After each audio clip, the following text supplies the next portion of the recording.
Cuentas y cuentos. Hola, estimada audiencia, un gusto que nos acompañen hoy en un nuevo capítulo de este podcast Cuentas y Cuentos, un esfuerzo de comunicación de la Oficina de Comunicación de la Universidad Nacional para poner sobre el tapete temas que son de interés nacional y mundial. Cuentas y cuentos, en cada episodio un universo. Hoy tenemos la grata compañía del profesor Luis Diego Segura Ramírez, quien es académico, coordinador de la carrera de Relaciones Internacionales de la Universidad Nacional, con quien vamos a tratar un tema sumamente delicado, actual, de alta relevancia nacional y mundial, como es la situación en Israel, luego de los ataques de la organización Hamas. Muchas gracias por acompañarnos, don Luis, en esta nueva edición del Cuentos y Cuentas, nuestro podcast. Encantado, Guillermo. Muchas gracias por invitarnos. Definitivamente eso es un tema de mucho interés que llama mucho la atención, donde muchas personas tienen preguntas, qué implicaciones tiene esta situación, ¿verdad? Cómo puede afectar a la región en general del Medio Oriente, pero también qué implicaciones globales tiene y cómo esto puede de alguna forma afectar sus vidas, ¿verdad? Entonces, encantados de poder compartir este espacio y un poquito hablar de este tema y profundizar en él. Muchas gracias, don Luis. Hagamos un recuento de lo que ha pasado, porque realmente todos nos despertamos conmocionados. Fueron imágenes realmente devastadoras. Lo que pasó justamente ese 7 de octubre, cuando vimos el ataque por parte de Hamas en territorio israelí. Al día siguiente se da una declaratoria de guerra por parte de Israel. Comienza también todo un cerco sobre el territorio de la Franja de Gaza. El combustible no estaba llegando, el agua no estaba llegando, se corta el suministro eléctrico. Se hace una excitativa de parte de Israel para que la población en Gaza comience a desocupar el territorio, se traslade hacia el sur, en vista de que empezaban a crecer las tensiones militares en la zona. Y bueno, lamentablemente en este momento tenemos saldos realmente impresionantes: 9.061 personas fallecidas en la Franja de Gaza, 21.543 heridos, y la impresionante cifra, don Luis, 3.760 niños y niñas fallecidos tras esta incursión. En medio de esto, la Organización de las Naciones Unidas hace un llamado vehemente para que se dé un alto al fuego, y surgen voces multilaterales alrededor de este tema para ver de qué manera comienza a retornar la calma. Cuando estamos hablando de casi un mes ya desde que estalló el conflicto. ¿Cuál es la situación que nos enfrenta en este momento? ¿Cuál es el panorama? Sí, primero es importante explicar qué es Hamas y por qué Hamas hace eso, ¿verdad? Hamas es un partido político, pero también es una organización considerada terrorista por parte, como vos mencionabas anteriormente, por Estados Unidos, por la Unión Europea, por muchos países occidentales. Hamas es el que lidera políticamente, el que controla políticamente Gaza. Ellos también tienen un brazo armado, y es el brazo armado el que llevó a cabo los ataques del 7 de octubre. Hamas es una organización que en el centro de su ideología está el no reconocimiento de la existencia del Estado de Israel. Entonces, del derecho del Estado de Israel a existir. Entonces, desde radicales en ese punto. Exactamente. Desde ese nacimiento, ¿verdad? Hay un conflicto operativo completo con el Estado de Israel. A diferencia, por ejemplo, de lo que se considera el gobierno de Palestina, pero que está en Cisjordania, que sí tiene, digamos, una posición diferente, que tiene, digamos, un reconocimiento inclusive por diferentes estados, Costa Rica incluyéndolo, por ejemplo. Pero para que veamos que el grupo Hamas es, en este sentido, un grupo extremista que difiere de cómo funciona el resto del gobierno de la autoridad, lo que en su momento se llamaba la Autoridad Palestina, hoy el gobierno palestino. Desde esa perspectiva, ellos eligen una fecha muy importante, y es importante hablar de la fecha. El 7 de octubre es la celebración del Yom Kippur, que es una de las fechas en el calendario judío más importantes, ¿okay? Pero no solamente eso es un elemento relevante, es un elemento relevante porque quiere decir que las autoridades militares, las reservas, todas se encuentran en un estado, digamos, no tan de alerta ni no tan capaz como el resto del año. Porque es una festividad muy importante, ¿verdad? Pero además de esto... Eso habla de la planificación. Exactamente. Pero además de esto, se estaban celebrando 50 años desde que en 1973 Egipto y Siria lanzaran también una invasión contra Israel en lo que fue lo que se conoce hoy día como la Guerra Yom Kippur. Entonces vean que desde esa perspectiva era muy simbólico para Hamas lanzar ese ataque ese día. Los tomó por sorpresa por completo a Israel. Estaban no en sus mejores condiciones para enfrentarse a esta situación, Y desde esa perspectiva fue un ataque muy sorpresivo y muy exitoso por cómo se desarrolló. Ahora, si lo vemos desde la perspectiva de Israel, eso es un fracaso muy grande para su inteligencia, para su aparato de inteligencia. Hay que entender que el aparato de inteligencia israelí es muy avanzado y es muy controlador de lo que pasa en Gaza. Recordemos que Gaza básicamente está rodeada por Israel, salvo un punto de frontera con Egipto. En la zona de costa está sumamente controlada por la Fuerza Naval de Israel.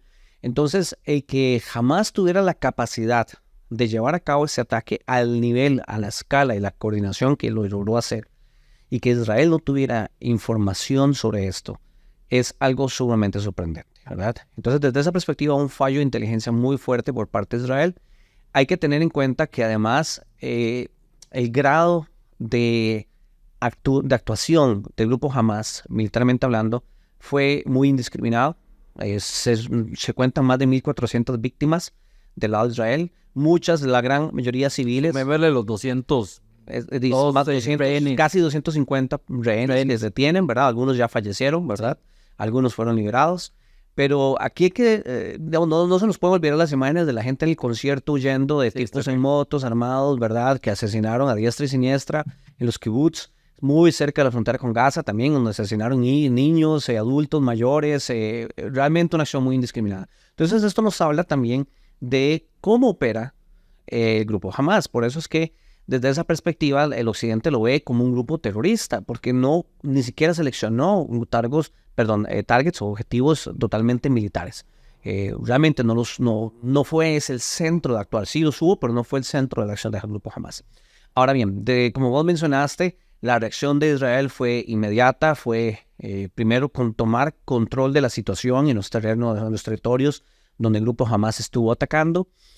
A partir de ahí se da la conformación de un gobierno de unidad nacional. Recordemos que el gobierno de Israel es un gobierno muy fragmentado. En los últimos 4 años ha tenido una cantidad importante de elecciones donde no han logrado resolver esa fragmentación del sistema político. El mismo primer ministro Netanyahu ha enfrentado una serie de criticismos muy fuertes por situaciones con el Poder Judicial que inclusive han llevado a que casi lo juzguen por temas aparentemente de corrupción, pero además de eso, su respuesta, exactamente, y había unas grandes protestas en Israel. Entonces ven que hay un contexto político complejo en el sistema político de Israel, en el poder, en la división. Entonces uno de los elementos que hace Netanyahu es llamar al gobierno de unidad nacional para llevar a cabo una respuesta pues fuerte y determinada en contra del grupo Hamas, que es la que estamos viendo en estos días. Las primeras semanas la acción de Israel fue retomar el control del territorio.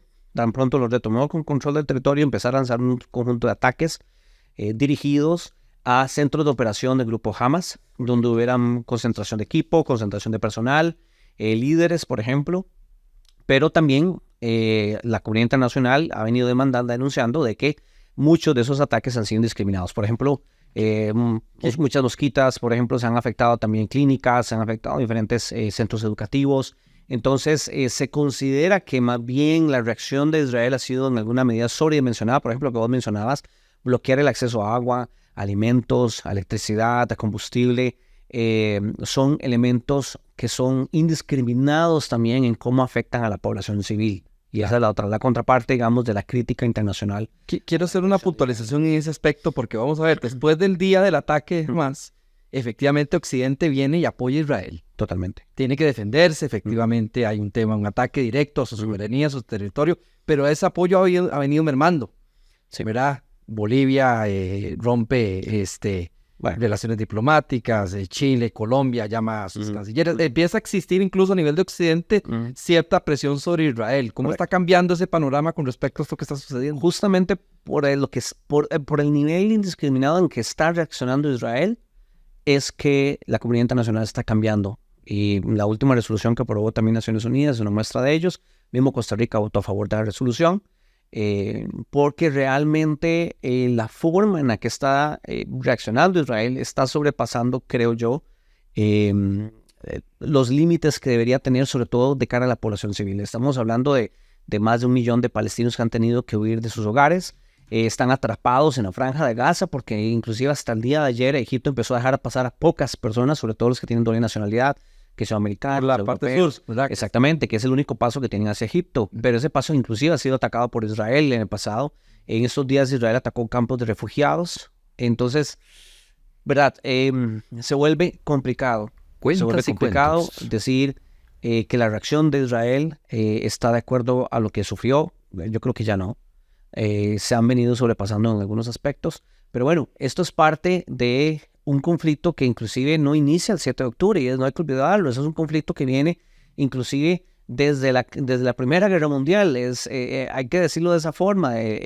La zona de Palestina, de lo que en su momento se llamaba Transjordania, que incluía Jordania, incluía a lo que es Palestina, lo que es día de hoy Israel, estaban bajo administración del Imperio Otomano. Cuando el Imperio Otomano se desmembra, después de la Primera Guerra Mundial, queda en administración del Reino Unido.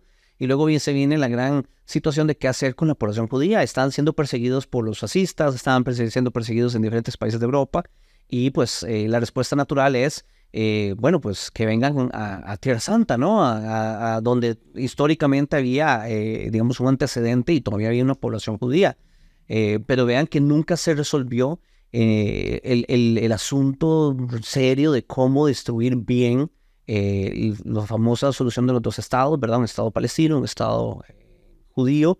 Siguió siendo una situación históricamente no resuelta. Hubo intervención de terceros países y eso nos ha llevado a una serie de guerras que hoy día continúan y persisten en estos conflictos. Ahora yo quiero conocer su criterio, profesor, de un tema bastante puntual.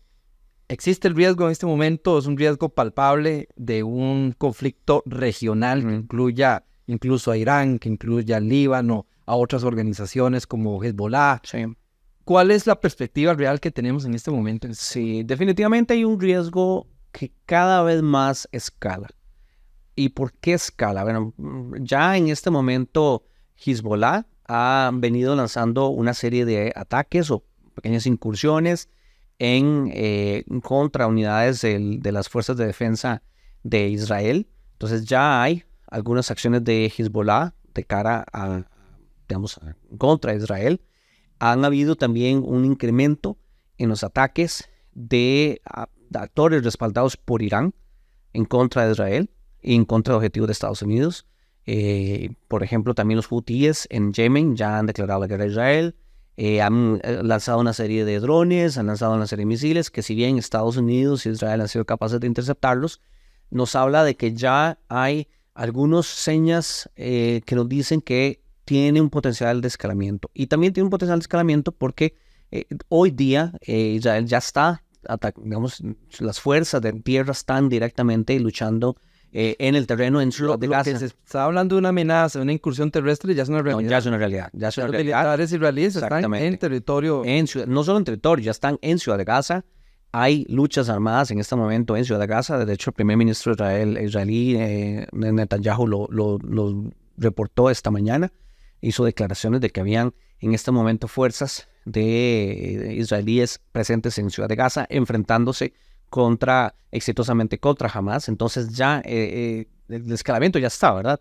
Desde la perspectiva del conflicto Israel-Hamas. Pero inclusive hay cada vez más potencialidad de conflicto en la zona de Cisjordania, donde recordemos que tenemos los colonos ultraortodoxos, también judíos que se están armando, que cada vez más hay choques con población civil palestina en los territorios de Cisjordania. Sí. Entonces hay diferentes elementos que nos dicen la situación puede escalar. Es como hablar, por ejemplo, de un incendio grande, pero que en el mapa empieza a tener conatos de incendio en diversas partes. Para hacer una especie de analogía, podríamos referirlo de esa forma. Sí, digamos que hay un centro de ese incendio que es Ciudad Gaza en este momento, correcto, pero con brotes de violencia que se están esparciendo en la frontera con Líbano, se están esparciendo en los territorios de Cisjordania, más los ataques que están lanzando desde Yemen los hutíes. Y de nuevo, es algo preocupante, ¿verdad? Es algo preocupante que también influye mucho las posiciones de Irán, que recordemos, Irán es también un gobierno, un país muy extremista en su visión de Israel. No reconoce a Israel, ni siquiera reconoce su derecho de existir a Israel. Entonces, ¿verdad? Hay una situación muy compleja. Claro. De momento, el resto de países árabes han tenido una posición comedida, en la medida de que han venido en los últimos Cuentas y años un cuentos. proceso de acercamiento con Israel, de reconocimiento, de inicio de relaciones diplomáticas, inclusive Arabia Saudita han empezado a reaccionar cada vez más fuerte en contra de las acciones indiscriminadas de Israel, y hay que ver cómo evoluciona también, ¿verdad? Entre Israel cada vez más escale su reacción en Gaza, cada vez más van a tener presión estos gobiernos moderados árabes en una respuesta más fuerte en contra de Israel, y eso es algo que hay que tener en cuenta. Don Luis, y la situación de los rehenes en este momento, bueno, pareciera que es una maniobra política también, pero estamos hablando de vidas humanas, efectivamente. ¿Cuál es la situación? Porque, vamos a ver, existe presión por parte de la comunidad internacional para que Israel actúe rápidamente, y por otro lado, pues, estas personas están en control en este momento de Hamas. Inclusive ya hay, Hamas ha declarado que varias de estas personas fueron muertas resultado de los ataques de Israel.